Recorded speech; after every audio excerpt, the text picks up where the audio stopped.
Welcome, people of the pod, to Office Hours, the Karpf and Loge Summer School Edition 2023. Ba-da-da-da-da.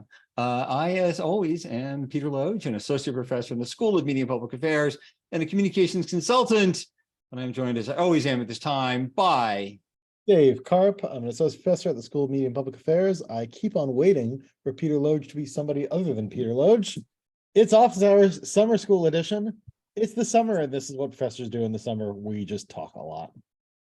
unlike what we do during the school year, Where we talk a lot and grade things. And great things. The stakes feel a little higher. This is the final season. We're going on a hiatus. Why is this the final season, Peter? Because we're frankly tired of looking at each other, Dave, and we're tired of talking about you. You're still going to look at me as much. Yeah, fair point. Tell people about your new role. I will be starting in a couple of weeks, the new director of the School of Media and Public Affairs at the George Washington University, which means my time will no longer be my own. I will spend a lot of time in meetings about stuff, mostly involving things like why we don't have any more resources, and I have to keep telling people like Dave Karpf no. But I'll be doing that for a while, and so that will interfere with the podcast. We're not going to regularly do the podcast anymore. So you're taking on the big admin role, and that means we have to stop doing the fun things like talking on the podcast. That's pretty much it. But there is good news. We are doing a live show. We're doing a live taping at BuzzFest 23. I'll throw the link in peterloge.com podcast and on Medium, and we'll put it on the Twitters. It's a company called the Beekeeper Group, a comms firm here in town. They and some others put on BuzzFest. And I'm just going to read what we're doing because I think it's friggin' hilarious. Hang on. The live podcast. Oh, got to get the right password.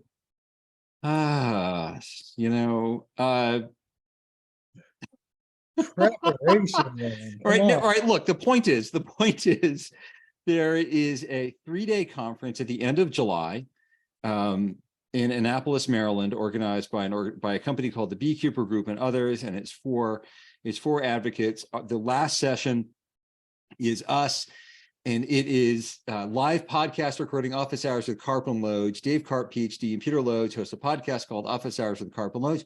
You already knew that because you're listening, where they serve up strategic communications hot takes with footnotes. Join us for a live recording of the podcast. And these two George Washington University professors who think they're smarter and funnier than they really are. Smiley winky emoji, which is just emoji, not spelled out. So that's going to be fun. I think that'll be great fun. And it brings me, though, to this other idea. There's a piece in the New Yorker recently about bands doing private gigs. So they'll play birthday parties, weddings, corporate events, bar mitzvahs. They focus on a rapper from Miami who had a hit or two, I don't know, 10, 15, how many years ago. And like he takes private jets to play bar mitzvahs. So I think that's our new thing. So we're going to do the summer season of this. Then we're going to put it on hiatus, but we can take it out of hiatus for special events. Maybe the occasional emergency pod, maybe. News gets spicy. And if anybody listening to this has a bar or bat mitzvah, then we would be happy to do that for lots of money. We have some demands. We need a private helicopter or jet. I don't care if you're in Bethesda or Chevy Chase. We're not going to fly in the private helicopter or jet. We just want to know that it's there. Just in case. We'll drive and have it follow us. Yeah. That'd be awesome. There'll be NDAs. There'll be rules about no green M&Ms. I see a future in this. Absolutely. I think that's the next iteration of this podcast. Absolutely. Good grief. Let's get to it. Clock is running. So we're recording this on Tuesday, the 13th. And there's been some stuff in the news about a former president in the news today. Donald Trump has been arrested. Dun, dun, dun. It finally happened, folks. Finally happened. We got him. Yeah, so I have a jumble of feelings about this one. The first, which I think you share, is just sort of outright exhaustion with Trump. I think it is good that he has been arrested, since as the documents that they put out make very clear, it's not just that he took a bunch of secret files that he shouldn't have had and stored them in a bathroom with a chandelier. Though really, that bathroom with a chandelier, if you haven't seen the photo, it is exactly as it sounds. It's bad. But he also repeatedly just did the Donald Trumpiest thing of, when the authorities came to him and said, it is illegal to have those, you need to get them back, give them back to us. He's basically said to his lawyers, like, what if we just don't do that? Or what if those documents happen to not exist anymore? Like he just did the crimiest things that he could. And then people turned on him and said, hey, here's the crimey quotes from him. So you either apply the law to everyone or you don't. And they decided that they would. That said, like, while I think of all the bad options, it's much better that he was arrested than not being arrested. I can't imagine them eventually having a jury made up of nobody who votes Republican, since I have to imagine that anyone who votes Republican in this modern era will find some magical way to say, like, no, he's fine, we could never. So I don't particularly think that like the wheels of justice are really going to turn here, no matter how many incriminating quotes come to light. Like, sure, he said, like, hey, let's do some crimey things, and it was caught on tape, but what are words?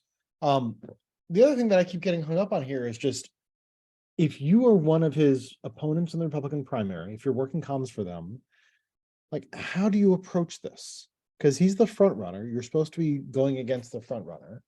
Usually the front runner being caught on tape doing lots and lots of crimes would be one of those things that you want to run against. And yet so far they're going mostly the route of either actively saying, how dare the government go against Donald Trump, our dearest leader, which is not really what you want to say when you're trying to replace him, or they're just kind of quietly mumbling nothing at all, or saying, well, it's a very bad look. And I'm not sure that they're reading the room wrong. That may be what the Republican electorate wants, but if that's what the Republican electorate wants, then they're also going to nominate him even if he's in a prison cell. What do you think? Like, if you were working comms for one of these other campaigns, how do you play this, if at all? It is an interesting set of questions. So in answering how you play it, I think that first of all, it's who do you have to play to, right? And you said, as you noted, it's the Republican base, right? It's Republican primary voters, especially in early states, right? So it's not you or me or moderates or the people who, swung the election for the Democrats in a handful of swing states in which Trump endorsed candidates got their heads handed to them. It's activists in a handful of early states. And they are, if you're with Trump, you're with Trump, right? All the polling I've seen from independent groups, from Pew and elsewhere, indicates that the Trump base, it just ain't going anywhere. It's locked in, right? If you didn't abandon him for the penalties for sexual assault, for bragging about sexual assault on tape, for fomenting an insurrection, for praising foreign dictators, like, this isn't going to do it. Right. That said, the thing I'm certain fails on politics is finesse. Oh, we can just finesse this. We can be a little anti-Trump, but really kind of get the Trump base. And if we do it just right, and that just doesn't work. Right. I've been involved in too many legislative battles where especially Democrats try to have it both ways. Well, I'll hold my vote out to the last minute to demonstrate to Republican or moderate voters that I don't love this idea, and maybe they'll get on board. Like, no. Like, Democrats went through this on healthcare. Like, you owned the Affordable Care Act. That bill passes, your name is on it because you're a D. You can't finesse it. And I think some Republican candidates are trying to finesse it. Right. I think Vice President Pence is trying to finesse it a little bit. Governor Hutchinson and Governor Christie are not. They're coming out pretty clearly. Look, this is wrong. This is bad. No, not okay. Governor Christie has said Trump has to be held to a higher standard. Elected officials have to be held to a higher standard. Governor Hutchinson, for a long time, has been saying Donald Trump is unqualified for office. Ambassador Haley's finessing it a bit, but now she's saying, look, this appears to be. So the two things then occur to me, right? One is you've got DeSantis trying to out Trump, which I don't think works, right? It just, like, you're not going to out Trump. He is the Trumpiest Trump of the Trumps.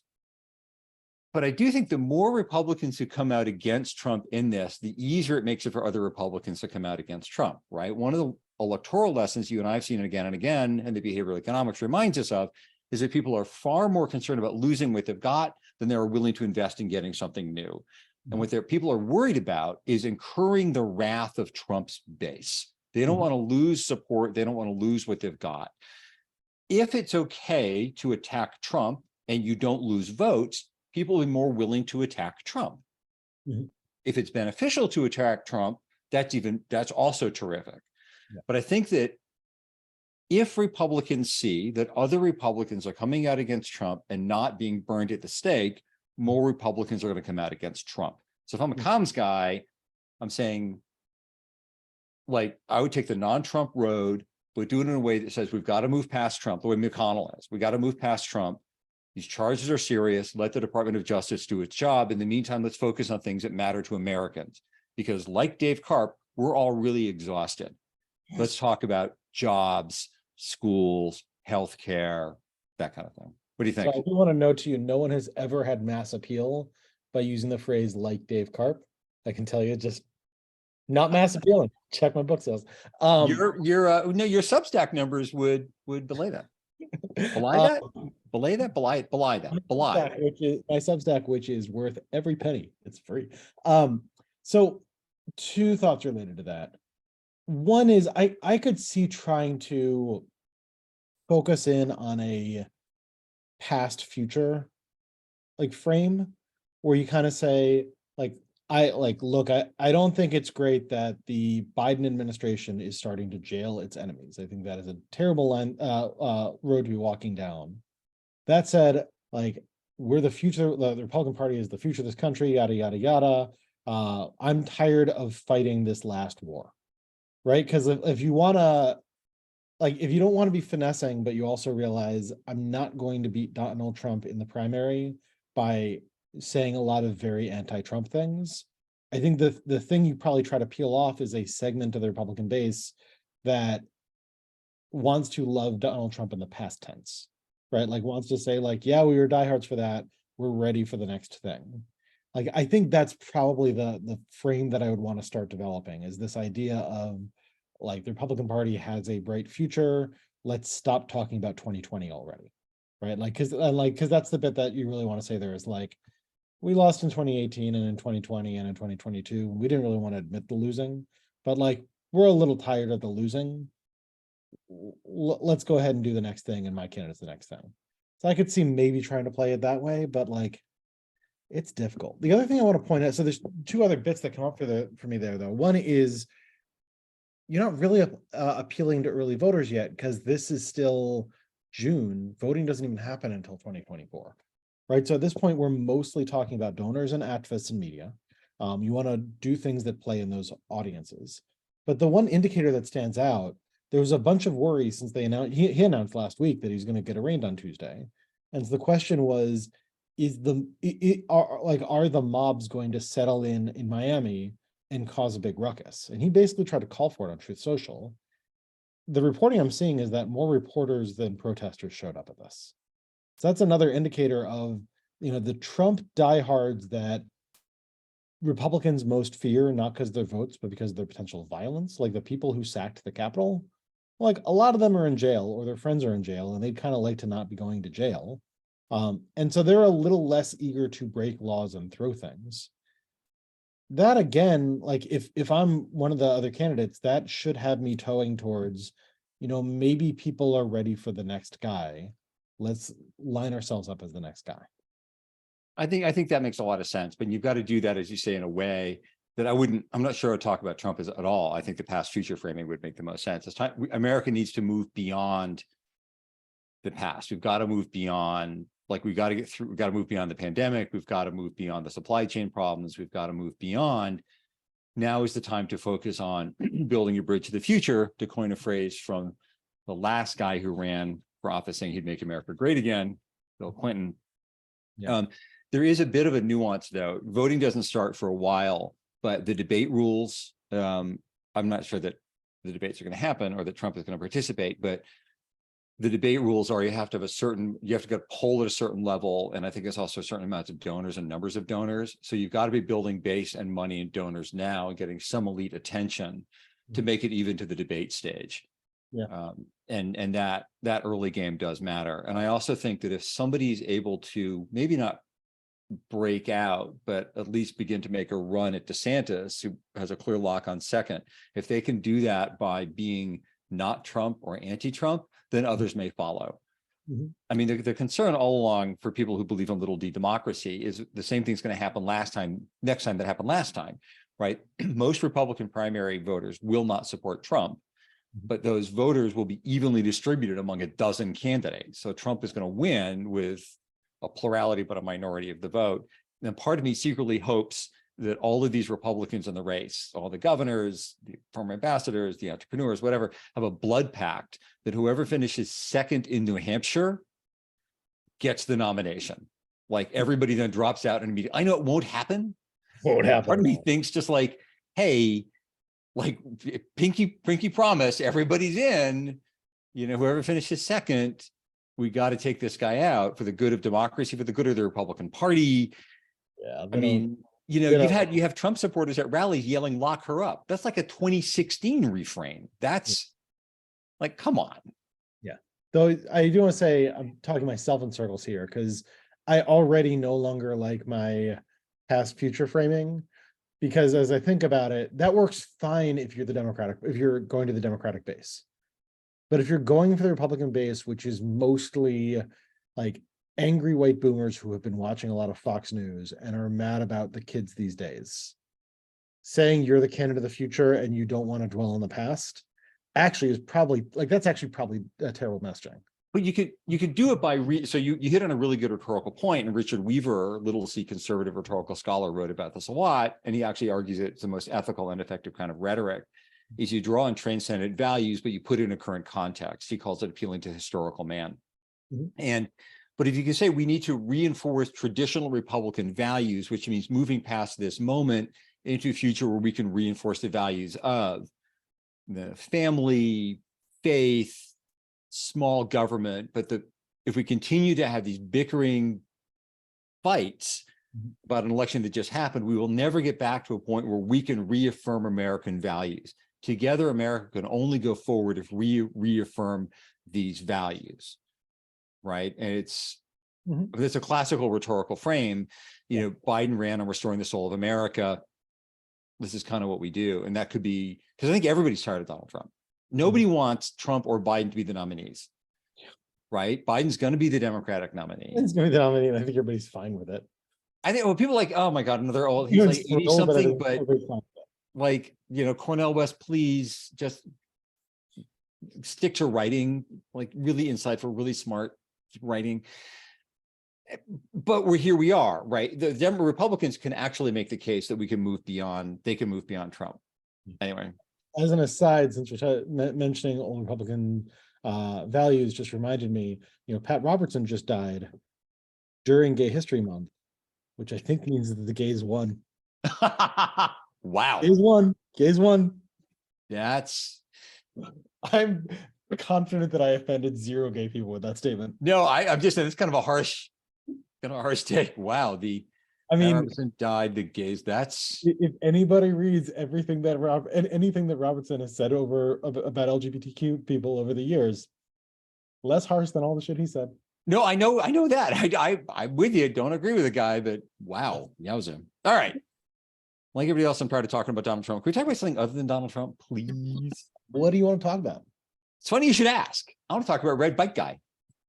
Who? I was out of the country. What are you talking about? Several of our listeners. And are you on a text chain with them? No, Red Bike Guy. So a few weeks ago, I think it's a brilliant piece of comms that there may or may not be lessons in here. Some of our listeners may know this, may have seen this clip. There's a guy here in DC. His name is Joe Flood. He's big in the bicycling community here in DC. He's big on bike lanes and open streets and this kind of stuff. And he heard that, I don't know, the cosplaying National Front people were coming to town, and he hopped on a red bike share bike, and he rode down to the mall, and he saw them, and they're the guys doing their thing. And whenever the speaker would stop to catch his breath, Joe would yell insults, and he wouldn't yell what you or I would yell about evil Nazis, go back to hell, you scum sucking, whatever. He shouted things like, your pants don't match. Nobody wears cargo pants anymore. You shop at Walmart. You're sloppy. Your mom doesn't love you. You look like the bastard son of General Custer. I mean, just these, and the guy, the lead speaker, would reach into his pocket periodically to pull out his notes, and Joe would make fun of him. You didn't memorize your speech. It's not good, that good a speech. You're boring. You should have remembered this. Turns out somebody is filming him and threw it up on TikTok. It made social media, MSNBC, CNN, European press, global interviews. He's now selling t-shirts that say red bite guy, and have the one I bought says you're sloppy. I thought it was hilarious and brilliant. And he's like this local guy who hates fascists and rides his bike a lot. And it was brilliant. It was brilliant stuff. I will put this in peterloge.com podcast. I'll put it on the Medium page. We'll put it on the socials so you can check out the clips. But I think they're comms lessons, Dave. Here, they're comms lessons. Yeah, so I have two notes. First, please wear your sloppy as a t-shirt to a faculty meeting. Please. Second, yes, I love this because this is heckling done right. Right. And I think that a really good heckle, the comms lesson in it is, rather than focusing on what is my deepest truth or my deepest critique of them, like what do I dislike most about these people, you want to focus on what is the thing that's going to hurt. Right? Like when the Nazis show up somewhere, going out there and yelling, "You're a Nazi and Nazis are bad." No, they've thought a lot about that. They've decided that they're real happy with being a Nazi and how it makes everyone else feel. Going out there and reminding them that, hey, you know what? Your pants don't match. Right? That is just a lateral enough push that it's probably going to tap into something that makes them feel like, right? It reminds me of years and years ago when I was attending Netroots Nation for research, the 9/11 truthers would show up and be standing outside with, jet fuel can't melt steel beams, because they wanted to believe that they were leftists too, talking to other leftists. And I remember I would go up to them and I would look them in the eyes and then look down the sign and sort of scan them up and down. And then I would just go, "Really?" And I would turn and walk away. And just sort of the ice cold, you're not making this look work at all. Because that's not the fight that they want to have. And it taps into their deep insecurities. Love it, love it, love it. Because what he's doing is focusing on the things that will hurt. Well, and as you say, it's a lateral attack. It's not ad hominem so much as it is Dada-esque, right? It's like, wait, what? Wait, my tie? What do you, wait, hang on, what? And you're also making you're making it a joke. You're making it, bringing levity to a situation they wanted to make deadly serious. You simply make fun of, which just is enough of sort of unbalancing to have an effect. You've disjointed it. There is I don't know if you're watching Shrinking, the TV show Shrinking, really funny. I think it's on Apple TV. Very, very funny. It's a boop. You just have to disrupt the dialogue or the discourse. You bring in a clown, you have an air horn or a vuvuzela, or something completely out of left field that just completely shakes it up. That isn't a strategy. You can't do anything with it. The Nazis aren't going away because Joe Flood had his moment. But what it does do is be disruptive. It's sand in the shoes. When it's, as a tactic, I think stuff like that can be fantastic and brilliant. And it's really funny. Particularly when you are creating a situation in which they no longer get to have the conversation or the fight that they wanted to have. Right. The answer here isn't yeah, you know what, you should show up with clowns and puppets to every event. I know activists who do that. And usually I'm kind of I don't think that, sometimes it works, but usually I think that doesn't work because the other side is oh, look, it's the activists who show up with puppets. But it is when you are injecting a dimension or a direction into the interaction, which changes what they get to do in a way they weren't prepared for. Love it. Love it. All right, moving on. I do want to talk about because I'm a soccer guy, as you and our listener know. And the Soccer Presents, I think, a good. We're not going to talk about Ted Lasso, right? Because I haven't finished it. That's my universal. I won't. No spoiler alerts on Ted Lasso. Such a lovely show, though. Such a lovely show. It was pretty weak so far. Is there what? I have found season 3 to be pretty weak. Yeah. Well, the last few episodes are, I don't know. It doesn't matter. It doesn't matter. That's not the point. The point is actual soccer. Lionel Messi, you may have heard of him. He's not arguably, into that. he is not, in fact, although a character based on Zlatan Ibrahimovic was different story. Zlatan also retired this week. Again, different conversation. The point is Lionel Messi, arguably the best soccer player of all time, just named the best player at the World Cup, helped lead Argentina to winning the World Cup. Remarkable player, was offered more than $1 billion with a B dollars to play in the Middle East in Saudi, and he turned that down to join Major League Soccer in the US and play for Miami, which is a team owned by David Beckham, who also is a famous soccer player, who's also just famous for being a famous guy. So Messi's coming to MLS. He wanted to go back to Barcelona, the team he'd grown up with, but they couldn't come to financial terms. So he's going to be playing here in Major League Soccer, which has drawn massive attention to Major League Soccer, to the US League. The Miami team is now, I think, the 5th most followed sports franchise in the world. Messi is one of the most followed, most popular players of any sport anywhere ever. All of his fans are coming on board. The aftermarket for tickets to Major League Soccer games, in which Miami will be playing and presumably bringing at least Messi, hopefully playing with them, the aftermarket's going through the roof. Huge boon. The challenge for Major League Soccer is turning this moment into a movement. How do you turn the fans of Messi into fans of the US League and the US game? Right? Huge comms challenge. That's similar to comms challenges facing in politics and advocacy, right? How do you take a movie, a concert, a march, and turn that into voter registration, voter turnout, legislative change, or continued pressure? Like, how do you use this moment to build a movement, which is the same question Major League Soccer is facing? How do you take Messi and turn him into support for the league? So if you're advising Major League Soccer, you've got like the biggest, most expensive, flashiest moment in the history of US sport. How do you turn that into long-term support for a league which is not as good as the European leagues and doesn't have players of Messi's caliber? Yeah, so I mean, first, I think it's important to be clear on what the goal is and what it isn't, right? Like, what we're trying to do here is just build fan base. Right. And you probably do that by like, I think you try to build some institutions around this, right? So you try to use this to negotiate for bigger contracts for like MLS being shown on major networks. Well, right? so Apple TV just signed a long-term deal with MLS worth a ton of money, and they broadcast all MLS games, and they own the rights to them all on Apple TV. So TV. that was locked in before Messi. Okay, so we've got that locked in. Look, the benefit, I think that the benefit, if you're going to have a US league and it's just not going to be as good as the European leagues, right? Like everybody else isn't coming over as well.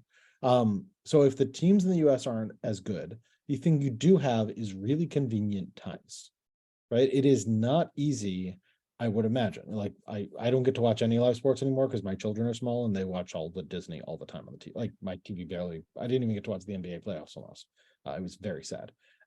But for people who get to watch live sporting events, it's not very easy to, if you're like a Tottenham fan, like the time at which you would watch a live Tottenham game is not well lined up for people in the States, because of course they're based in England.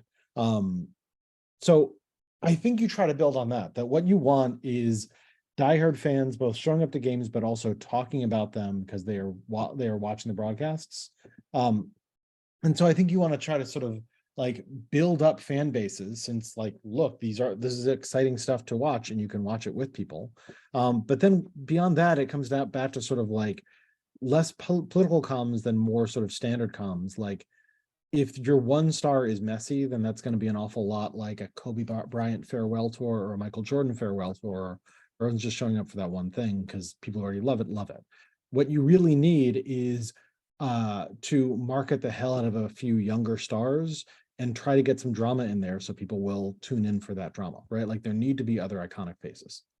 I think that makes a lot of sense because it is the Kobe farewell tour. I remember Cal Ripken's farewell tour. I mean, you went for the thing, right? You wanted people who show up for the thing or fans of FC Barcelona or European soccer to come, but then you have to sell them another story. Is this the next Messi? right? So one of Messi's teammates on the Argentina national team plays for the Atlanta side.